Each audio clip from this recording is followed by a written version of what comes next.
What I can say is that I think that Papadopoulos is an example of actually somebody doing the wrong thing while the president's campaign did the right thing. All of his emails were voluntarily provided to the special counsel by the campaign, and that is what led to the process and the place that we're in right now, was the campaign fully cooperating and helping with that. What Papadopoulos did was lie, and that's on him, not on the campaign, and we can't speak for that. Why are you so confident that the investigation won't go on much longer?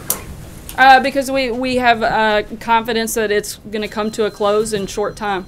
Maybe his references in looking more to come between the Democrats and the Clinton campaign, since I think if there's any evidence that we've seen to date, it's between them colluding with other foreign governments, certainly not from our side. No, and I'm not sure what we'd push back against, since so far all they've done is come up with ways and shown more and more that there was no connection between the Trump campaign in collusion with Russia. My understanding is the only interaction he ever had was the one meeting that the advisory council gathered together, where he was in a large group of other people in the room, and to my knowledge that's the only interaction they ever had. Again, this was a campaign volunteer. He wasn't somebody that was a senior advisor, as many of you want to bill him to be. He was somebody that played a minimal role, if one at all, and was part of a voluntary advisory board. That's it.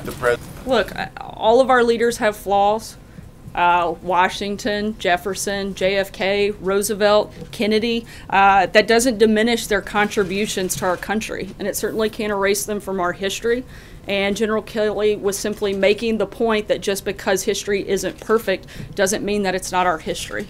No, because as I said before, I think that you can't, because you don't like history doesn't mean that you can erase it and pretend that it didn't happen. And I think that's the point that General Kelly was trying to make.